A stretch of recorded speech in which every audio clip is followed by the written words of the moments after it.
ബി.ജെ.പിയുടെ സംസ്ഥാന president charge എടുക്കുമ്പോൾ ഞങ്ങൾ CPM-ഉമായിട്ട് ചേർന്നുകൊണ്ട് ഞങ്ങൾ UDF-നെ പരാജയപ്പെടുത്താൻ വേണ്ടിയാണ് ഞങ്ങൾ പ്രവർത്തിക്കുന്നത്, ഞാൻ അതിൻ്റെ ഉള്ള ലക്ഷ്യം കൈവരിക്കുന്നത് ബി.ജെ.പിയുടെ സംസ്ഥാന പ്രസിഡന്റ് പറയാൻ കഴിയുമോ? ബി.ജെ.പി എന്ന് മാത്രമല്ല, ഏതൊരു പാർട്ടി, ഈർക്കിലി പാർട്ടി എന്നൊക്കെ നമ്മൾ വിശേഷിപ്പിക്കുന്നത്, അത് ഞാൻ ഇത് ഞാൻ പറയാം, ഏതെങ്കിലുമൊക്കെ ഈർക്കിലി പാർട്ടികൾ ഒരു സംസ്ഥാന പ്രസിഡന്റായിട്ട് വന്നാൽ പോലും അവർ പറയാൻ പോകുന്നത് ഞങ്ങൾ കേരളത്തിൻ്റെ ഭരണം പിടിക്കാൻ വേണ്ടിയിട്ടാണെന്നല്ലേ പറയുള്ളൂ. ഏതെങ്കിലും രാഷ്ട്രീയ പാർട്ടി സമ്മേളനം നടത്തുമ്പോൾ ഞങ്ങൾ പരാജയപ്പെടും എന്ന് പറയുന്നുണ്ടോ? ഇപ്പം പിണറായി വിജയൻ ഞാൻ മൂന്നാമതും വരും എന്നാണ് പറയുക. കേൾക്കുമ്പോൾ ആൾക്കാർ ചിരിക്കുകയാണ്. പക്ഷെ നമ്മൾ അദ്ദേഹത്തിന് അതിനുള്ള ഒരു ഒരു ഒരു സൗജന്യം കൊടുക്കണം. കാരണം CPM-ൻ്റെ ഒരു പോളിറ്റ് ബ്യൂറോ മെമ്പർ ഒരു മുഖ്യമന്ത്രിക്ക് ഞങ്ങൾ അടുത്ത തെരഞ്ഞെടുപ്പിൽ പരാജയപ്പെടാൻ പോവുകയാണെന്ന് പറയാൻ കഴിയില്ല. അപ്പം എല്ലാവരും അത് തന്നെയായിരിക്കും പറയുക. അപ്പോൾ അതുകൊണ്ട് അവിടെ നിൽക്കട്ടെ. ഇപ്പോൾ അങ്ങ് പറഞ്ഞതിന് ചോദ്യത്തിൻ്റെ തന്നെ മറ്റൊരു കാര്യം കൂടി, ഇപ്പോൾ 2021 തെരഞ്ഞെടുപ്പിന് മുമ്പ് അന്നത്തെ ബി.ജെ.പിയുടെ സംസ്ഥാന പ്രസിഡന്റ് 2020 ജൂണിലെങ്ങാണ്ടുമാണെന്നാണ് തോന്നുന്നത് ഈ ചുമതല ഏറ്റെടുക്കുന്നത്. അതിനുശേഷം അദ്ദേഹം പറഞ്ഞെന്താ, 35 സീറ്റ് ഞങ്ങൾ നേടും, ഞങ്ങൾ 35 സീറ്റ് നേടി ഞങ്ങൾ കേരളത്തിൻ്റെ അധികാരത്തിൽ ഞങ്ങൾ എത്തും. അത് കഴിഞ്ഞ് കുറച്ച് കഴിഞ്ഞ് പറഞ്ഞില്ല, ഞങ്ങൾ കുറച്ച് സീറ്റെങ്കിലും മേടിച്ച് ഞങ്ങൾ തീരുമാനിക്കും ആര് ഭരിക്കണം എന്ന് ഞങ്ങൾ തീരുമാനിക്കും എന്നാണ് പറഞ്ഞത്. എന്ത് സംഭവിച്ചു നമ്മൾ കണ്ടല്ലേ, ചരിത്രമല്ലേ.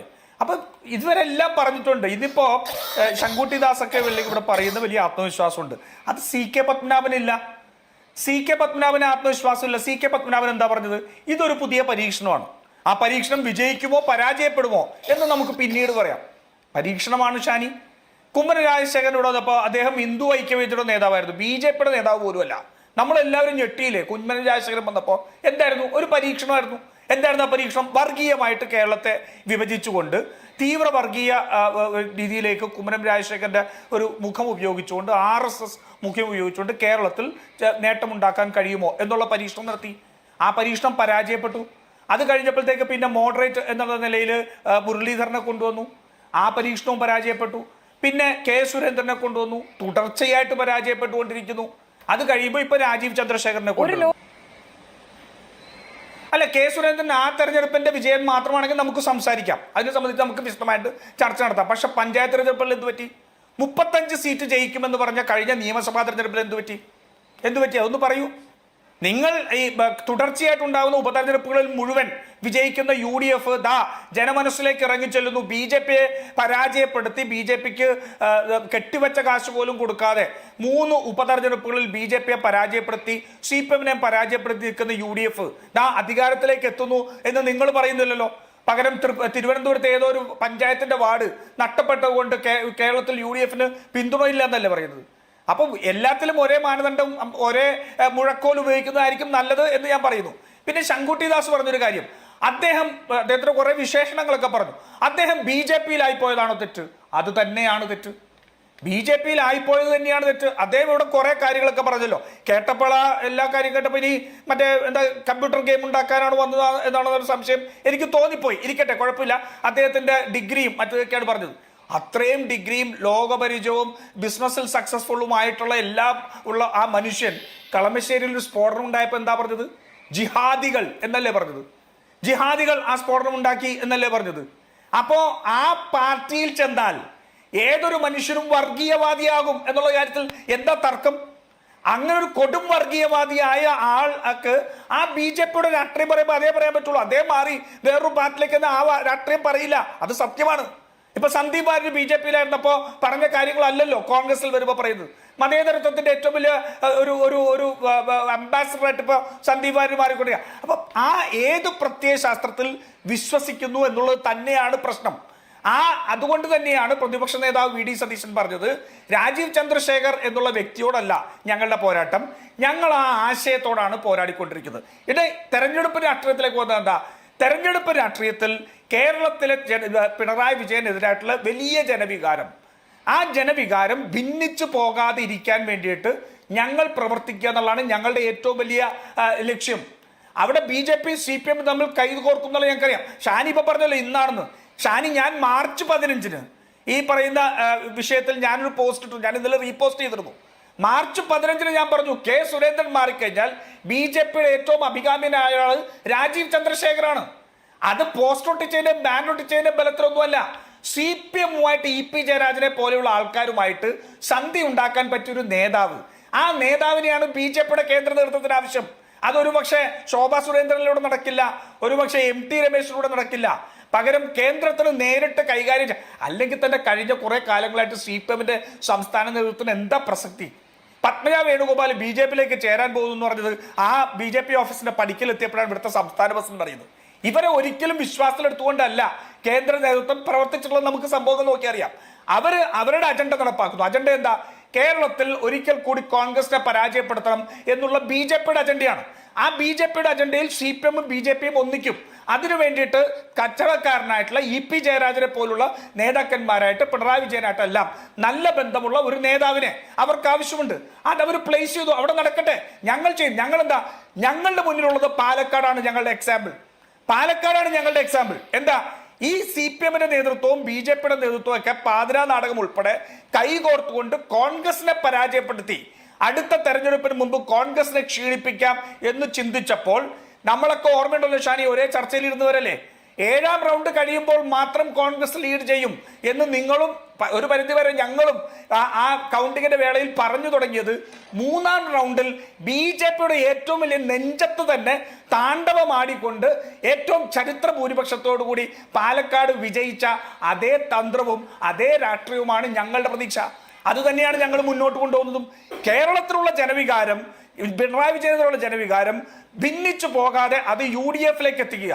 ആ UDF-ലേക്ക് എത്തിക്കുന്നതിന് വേണ്ടിയുള്ള സംഘടനാ പ്രവർത്തനവും രാഷ്ട്രീയ പ്രവർത്തനവും നടത്തുക. കേരളത്തിലെ ജനങ്ങൾ വലിയ രീതിയിൽ രാഷ്ട്രീയ പ്രബുദ്ധരായിട്ടുള്ളവരാണ്. അവർക്ക് കൃത്യമായിട്ട് അറിയാം ആരെയാണ് വിജയിപ്പിക്കേണ്ടത്, ആരെയാണ് പരാജയപ്പെടുത്തേണ്ടതെന്ന് അറിയാം.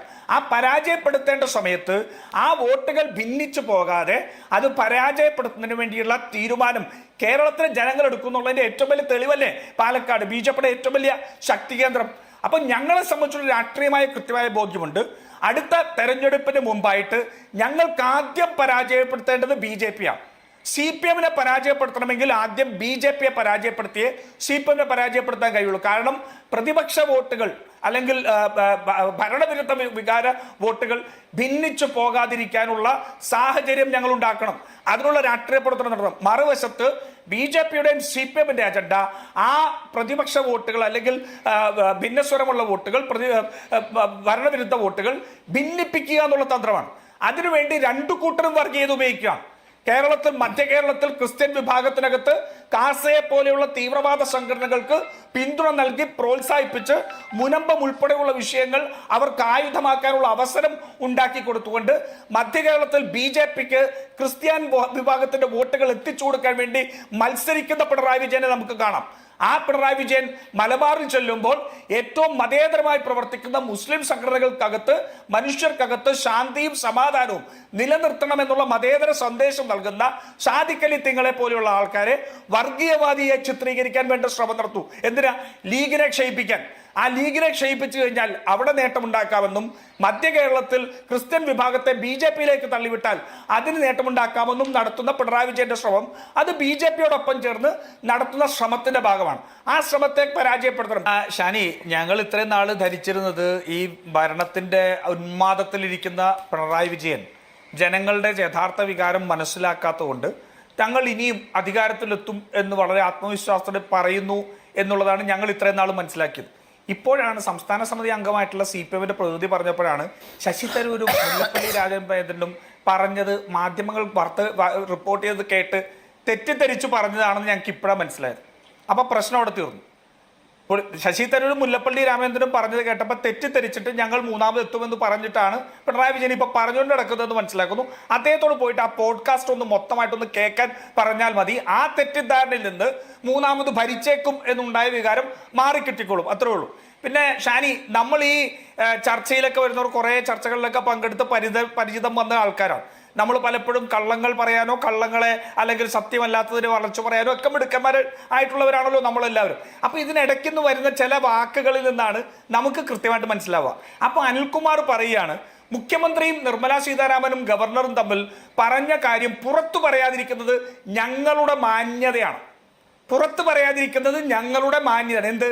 കേന്ദ്ര സർക്കാരും സംസ്ഥാന സർക്കാരും തമ്മിലുള്ള ഭരണപരമായ കാര്യങ്ങൾ സംസാരിച്ചു എന്നാണ് നമ്മൾ ഇത്രയും നാൾ പറഞ്ഞത്. ഈ പുറത്തു പറയാതിരിക്കുന്ന മാന്യത കാണിക്കുന്നത് എവിടെയാ? ഗൂഢാലോചന നടക്കുമ്പോഴാണ് അതിൽ പറയുന്ന കാര്യം പുറത്തു പറയാതിരിക്കാനുള്ള മാന്യത കാണിക്കുന്നത്. മനസ്സിലായില്ലേ? അപ്പൊ ആ മാന്യത കാണിക്കുമ്പോൾ എന്തായിരുന്നു ചർച്ച എന്നുള്ളത് വളരെ വ്യക്തമായി മനസ്സിലാക്കാം. നമുക്ക് ഒന്നുകൂടി ഒന്ന് ചിന്തിച്ചു നോക്കാം. ഷാനി, ആരാണ് ഗവർണർ ആർലേക്കർ? ഗവർണർ ആർലേക്കർ നല്ല ഒന്നാം തരം RSS കാരനാണ്, എണ്ണം പറഞ്ഞ RSS കാരനാണ്. ഏത് RSS കാരനാ? ഇന്ത്യയുടെ സ്വാതന്ത്ര്യ സമരം ജയിച്ചത് സത്യാഗ്രഹം കൊണ്ടല്ല, ആയുധമെടുത്ത് പോരാടിക്കൊണ്ടാണ് ഇന്ത്യക്ക് സ്വാതന്ത്ര്യം ലഭിച്ചത് എന്ന് പറയുന്ന RSS കാരനാണ്. RSS കാരായിട്ടുള്ള ഗവർണർ ആരിഫ് ഖാൻ മുഹമ്മദ് ഖാൻ ഉൾപ്പെടെ, അദ്ദേഹം വാനബി RSS ആയിരുന്നു, അവരുൾപ്പെടെ BJPയുടെ സംഘടനാ കാര്യങ്ങളിൽ പോലും ഇടപെടുന്നത് എങ്ങനെയാണെന്ന് കഴിഞ്ഞ കുറെ നാളുകളായിട്ട് നമ്മൾ കാണുന്നുണ്ട്. അപ്പൊ ഗവർണർ ആർലേക്കർ വന്നതിനു ശേഷം അല്ല, ഞാൻ ഒരു മിനിറ്റ് ഇതിന്റെ ഒരു കാര്യം ഗൂഢാലോചന എന്താണെന്ന് ഇപ്പൊ വ്യക്തമായി. അപ്പൊ ഇവര് ഗവർണർ ആർലേക്കർ വന്നതിനു ശേഷമാണ് BJPയുടെ സംസ്ഥാന പ്രസിഡന്റിനെ തെരഞ്ഞെടുക്കുകയും ചെയ്യുന്നത്. ഇപ്പോ രാജീവ് ചന്ദ്രശേഖർ വരുമ്പോൾ ഗവർണറുടെ താല്പര്യം പിണറായി വിജയനും നിർമ്മല സീതാരാമനുമായി ചർച്ച ചെയ്തതാണ് ഈ ഗൂഢാലോചന എന്ന് ചിന്തിച്ചാൽ തെറ്റു പറയാൻ കഴിയുമോ?